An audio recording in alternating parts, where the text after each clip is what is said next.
Olá amigos youtubers, sejam todos muito bem-vindos ao canal ECD Reconstrução. Desde já agradeço a todos vocês pelo carinho, pelo apoio, pelas coisas que vocês vêm fazendo aí.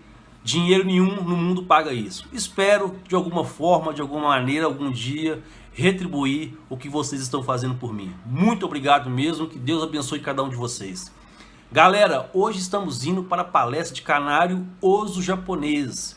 Uma palestra que foi ministrada no grupo Formando Canaricultores por juiz-aluno da OBJO, Matheus. Beleza, meus amigos? Uma super palestra que interessa principalmente aos iniciantes, aquelas pessoas que querem saber tudo sobre a raça, beleza? Vamos embora para a palestra, meus amigos.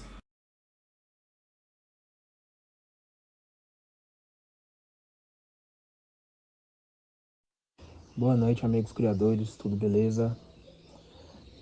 Para quem não me conhece, mais uma vez, eu me chamo Matheus, sou juiz-aluno da OBJO, criador de canário de porte. Já tive a oportunidade de estar aqui no grupo dando uma palestra sobre o canário larguete espanhol e hoje vamos estar conversando um pouquinho aí sobre o canário oso japonês. Quero agradecer mais uma vez aos administradores pela oportunidade e vamos que vamos. Então, eu vou estar enviando uma apresentação em PDF para vocês sobre o canário oso japonês que eu montei para o bate-papo de hoje. Todas as imagens foram retiradas da internet e do Facebook e todas as informações dessa apresentação foram retiradas do Manual de Julgamento de Canários de Porte da OBJO, a sua última edição. Então vamos lá. Começar falando um pouquinho da história do oso japonês, né? Como o próprio nome já diz, o país de origem é o Japão. Tem poucos relatos da história que expliquem a história da raça, mas o que se sabe é que os primeiros canários apareceram na Europa, né, por volta de 1963, esses canários que vieram do Japão. Os criadores europeus, eles tiveram a certeza que esse canário era uma miniatura do Scott Fence, na época era chamado de Glasgow Dom, e eles trouxeram esses canários, né, do Japão para a Europa para dar continuidade no trabalho. Essa certeza, né, desse canário ser uma miniatura do Scott Fence se deu principalmente porque alguns pássaros escoceses, né, da raça Scott, eles entraram no Japão no início do século XX. Então acredita-se que os criadores japoneses fizeram um trabalho de redução de tamanho desses canários por meio de seleção para chegar, né, num padrão do canário oso japonês. Como eu falei, em 1963 os criadores europeus conseguiram, né, importar esses canários do Japão e continuaram esse trabalho. A raça ela foi aprovada no Mundial de Antibes, na França, em 1974. E desde então vem sendo julgada aí nos campeonatos mundiais e aqui no Brasil. O estandarte da raça oso japonês ele é dividido em 7 itens de julgamento, onde cada item tem a sua pontuação atribuída. O primeiro item de julgamento é posição em movimento, que vale 25 pontos, o item mais importante e mais valioso da raça. O segundo item de julgamento é a forma, que vale 20 pontos. E o terceiro item é o tamanho, que também vale 20 pontos, que são esses são os 3 itens mais importantes da raça. O quarto item é ombro e dorso, que valem 15 pontos, um item muito importante também. O quinto item é a cabeça e o pescoço, que vale 10 pontos. E não menos importante, o sexto item, cauda, vale 5 pontos. E o sétimo item, condição geral, que também vale 5 pontos. O primeiro item de julgamento, como eu falei, posição em movimento, ele vale 25 pontos. Então, por ser uma miniatura, né, do Scott Fence, o oso japonês ele deve ter uma posição arqueada, né, tendendo a uma forma de meia-lua. Quando o canário ele entra em posição, as suas pernas elas ficam ligeiramente fletidas, né, flexionadas, mas deixando as coxas visíveis. Nesse item, além da posição, a gente avalia o movimento do canário. Então, é um canário que ele tem que estar com movimento frequente, né? Ele pula de um puleiro para o outro E nesse movimento de transição de um puleiro para o outro, ele assim que gripa os pés no puleiro, ele já tem que fazer a sua posição. Então, quando a posição ela é avaliada, ela não deve ser avaliada somente com o canário estático sem se movimentar. O canário ele tem que estar em movimento para ser avaliado também essa posição que ele faz. Esses canários que não conseguem entrar em posição e não conseguem fazer a posição assim que eles pulam de um puleiro para o outro, eles devem ser penalizados com rigor. E aqueles canários que eles colocam a cauda debaixo do puleiro, né, que colocam a cauda para frente, mas eles não acompanham aquela curvatura do dorso, eles também devem ser penalizados. Porque o uso japonês, como ele tem que ter a forma de arco, uma meia-lua, ele tem que ter essa forma desde o início, da ponta da cabeça até a cauda, arqueado. Não pode ser um canário como se fosse um V de lado, né? Um canário que faz traça uma linha reta da cabeça até o final do dorso e outra linha reta na cauda vindo para debaixo do puleiro. Ele tem que arquear toda aquela linha entre cabeça, dorso e cauda.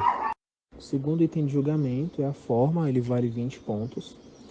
O osso japonês é um canário que tem que ter uma forma cilíndrica e fina. O corpo dele tem que ser cilíndrico e fino. E deve formar esse arco, como eu falei no item posição. Todos os canários que eles não têm essa forma fina e cilíndrica, eles devem ser penalizados. Quanto mais fino o osso japonês, melhor. Desde que ele não perca essa forma cilíndrica, né? Imagine aí um cilindro, a forma de um cilindro fininho que faz uma posição de arco. Essa deve ser a forma do osso japonês. Nada de canários com aparência de quadrados, ou enfim. O canário tem que ser cilíndrico e fino. Uma coisa importante da forma do osso japonês é em relação às asas. As asas elas devem ser perfeitamente aderidas ao dorso. Então, quando o canário entra em posição e que apresenta a sua forma, a asa não pode ser aquela asa destacada que sai muito ali daquele desenho da forma do canário. Então, esses canários que apresentam essa asa muito dissimulada do corpo, eles também têm que ser penalizados. No osso japonês, não sei se vocês perceberam, mas é uma raça que não tem um item específico de plumagem, né? Como tem várias raças de porte. Porém, a plumagem desse canário ela é avaliada no item forma. Então, não se admite que o osso japonês ele tenha apenas frisadas, seja ela nos flancos, na região do peito, formando aquela famosa gravatinha, ou em qualquer outra área da plumagem. Todos esses defeitos de plumagem, eles são penalizados no item forma, porque quando esses canários apresentam essas penas frisadas, vai atuar diretamente no item forma do canário, né?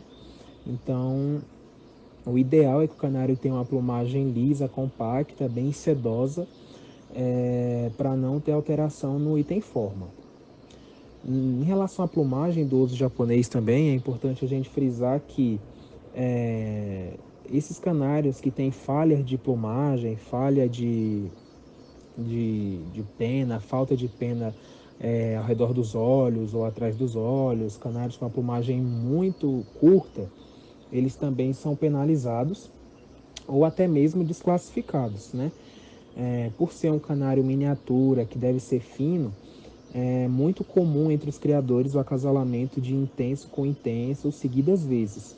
Então esses canários acabam perdendo a plumagem em volta dos olhos, na região da cabeça, na região da coxa.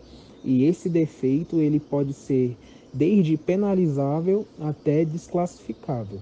Então os criadores têm que tomar bastante cuidado em relação a esse tipo de acasalamento para não ter esse tipo de defeito nos plantéis, né? Voltando a falar de forma, os canários que eles ficam com o corpo reto, né, sem fazer esse arco na parte superior, eles devem ser penalizados. Assim como aqueles canários que não conseguem colocar a cauda debaixo do puleiro e fica na posição horizontal. cerca ali de 85 a 90 graus, sem conseguir fazer a posição arqueada, colocando a cauda debaixo do puleiro. Esses canários têm que ser penalizados também.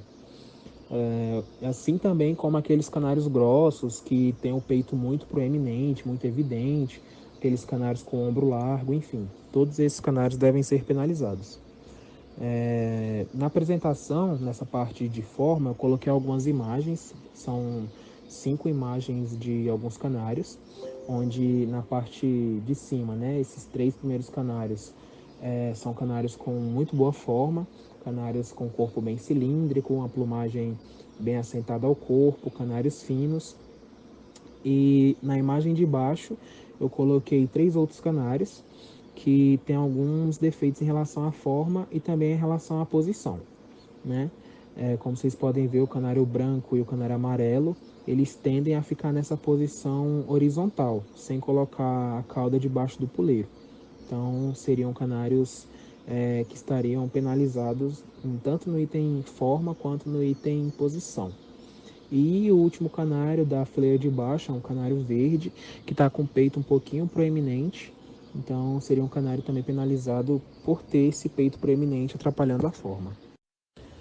O terceiro item de julgamento é o tamanho, também vale 20 pontos. Então, é um item extremamente importante, até mesmo porque o canário é uma raça miniatura, né, o uso japonês. Então, o tamanho do uso japonês ele deve ser entre 11 e 12 centímetros, ideal ali de 11,5 mais ou menos, mas tendendo ao diminutivo, né? Quanto menor o canário, mantendo a sua forma, a sua posição, melhor. Então, o tamanho desse canário ele é medido, né, da ponta do bico até a extremidade da cauda. E o engraçado é que quando esse canário ele entra em posição, por ser uma posição arqueada, ele aparenta ser um pouco menor. Então, na hora da avaliação do tamanho, tem que ter uma visão mais crítica em relação a isso. É muito comum os intensos estarem mais dentro do padrão. Os canários nevados normalmente são maiores, mas no Brasil a raça vem em constante evolução e já se encontra canários fundo branco e fundo nevado com um tamanho muito bom. Os pássaros que eles são superiores a 13 centímetros, eles devem ser desclassificados. Então, por ser um canário miniatura, né, a ideia é que o diminutivo sempre é o melhor. Uma coisa que eu observei nesses anos de criação é que os canários menores eles têm mais dificuldade de entrar em posição, né? Até mesmo pela sua formação óssea e pelo tamanho do canário em geral, né? A cauda normalmente é menor e acaba atrapalhando um pouco desse canário entrar em posição. E os canários maiores tendem a entrar em posição mais fácil, né? Mais rápido até. Então é um trabalho que os criadores têm que fazer para conseguir um canário pequeno de 11 centímetros até 12 centímetros, estando no tamanho ideal ainda, que esse canário consiga entrar em posição assim que ele gripa os pés no puleiro, fazendo esse movimento que eu expliquei lá no primeiro item. O quarto item de julgamento é o ombro e o dorso, vale 15 pontos. O ombro do canário japonês tem que ser um ombro alto e arredondado. Porém, quando visto de cima, devem ser ombros finos, né? Não pode ter nenhuma concavidade entre eles, nem ser aquele ombro muito destacado e largo, né? Tem que ser ombros que sejam altos, arredondados e bem fininhos. E esse ombro, né, a largura desse ombro é pouca coisa mais larga que o pescoço. A transição, né, da finura do pescoço para o ombro não deve ser uma transição tão brusca, né? A diferença de largura é bem pouca. Então é muito importante, né, quando você for avaliar um canário, olhar ele de frente, olhar ele de cima, para ver se essa transição entre pescoço e ombro seja bem sutil. Aqueles canários que têm o ombro muito largo, como eu falei, que tem uma concavidade entre os ombros, devem ser penalizados com rigor. E o dorso do canário, ele deve manter, como eu já falei lá no item forma e também posição, ele deve manter aquela linha arqueada para ter um conjunto melhor na forma do canário e na posição do canário, né? Como eu já expliquei num áudio desse para cima, o canário ele não pode ser aquele canário com dorso reto, com uma linha reta da cabeça ao dorso e outra linha reta da cauda levando ali para debaixo do puleiro. O dorso do canário tem que ser aquele dorso arqueado, né, para mostrar perfeitamente a posição de meia-lua do canário osso japonês. Em relação à cabeça e o pescoço, né, um item que vale 10 pontos. A cabeça do osso japonês ela deve ser serpentiforme, tipo cobra, né? Sendo que os olhos eles são proporcionais e o bico ele deve ser relativamente grande, justamente pela cabeça do canário ser serpentiforme. Coloquei duas imagens do que seria esse tipo de cabeça. É uma cabeça que ela tem um topo plano, uma cabeça bem pequena, com um bico relativamente grande, né? Tem até uma questão de desproporcionalidade ali em relação ao bico, mas isso é o que se pede no padrão da raça. Essa cabeça ela deve ser sustentada por um pescoço comprido, fino e cilíndrico, né? Então, todos esses canários que têm o pescoço largo, o pescoço grosso ou não marca muito o pescoço, eles devem ser penalizados. Como eu falei no item ombro e dorso, a transição do pescoço para o ombro não pode ser aquela transição brusca, né? Aquela diferença grande de largura. Tem que ser uma diferença sutil, leve. Então, o pescoço do canário, como ele deve ser fino, né? Você deve ver ali aquelas curvas reversas entre os dois lados, né? Do pescoço, quando você visualiza o canário de cima. E a transição do pescoço para o ombro não pode ser uma transição muito brusca, não pode ser uma diferença muito grande de largura, tem que ser uma coisa bem sutil mesmo para definir que esse canário tem um bom ombro, um ombro e dorso, né? Uma boa forma e um bom pescoço. São itens que estão muito ligados, né? São itens que estão muito relacionados entre si. Dificilmente um canário com um ombro largo, que tem um defeito de dorso ali, ele terá uma boa forma e um bom pescoço. Então, quando você avalia essa parte do canário, né, de cabeça, ombro e dorso, né, e a forma no geral, são 3 itens de julgamento que estão bem relacionados e são importantíssimos ali para a pontuação final do canário. Aqueles canários que têm a cabeça grande, cabeça redonda demais, eles devem ser penalizados com rigor, né? Como eu já falei, aqueles também que têm o pescoço grosso, pescoço curto, que não marca muito bem, também devem ser penalizados. Então, para finalizar, o último item de julgamento, né, condição geral, vale 5 pontos. Como em todas as raças, o pássaro ele deve estar limpo e saudável. Todos os canários que estiverem sujos, não apresentar saúde, eles devem ser penalizados com rigor.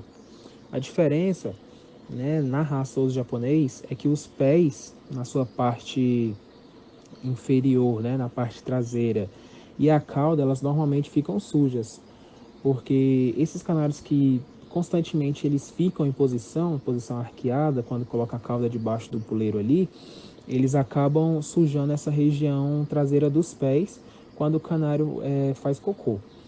Então, normalmente, né, a gente costuma falar que quando o puleiro, né, da gaiola do canário está bem sujo, é sinal de que o canário é bom.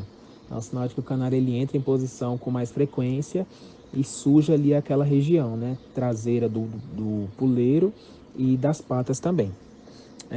Com isso deve, com essa posição, né, que o canário faz e como é comum estar sujo essa parte, isso deve ser levado em consideração na hora que for avaliado a condição geral do pássaro. A apresentação era essa, finalizei. Tem muitas imagens que tenta ilustrar mais ou menos, né, o que o manual diz. Eu coloquei algumas imagens.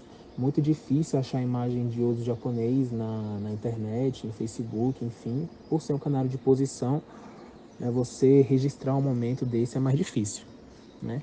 Mas eu acho que eu consegui ilustrar bem aí algumas imagens e agora ficamos abertos a perguntas, né? Em relação ao padrão da raça, manejo, alimentação, julgamento, enfim. Estou aberto aí a responder as perguntas que os amigos fizerem e aquelas perguntas que eu não consegui responder, que eu não souber, me comprometo a buscar, correr atrás e vir responder vocês aí, beleza? Valeu!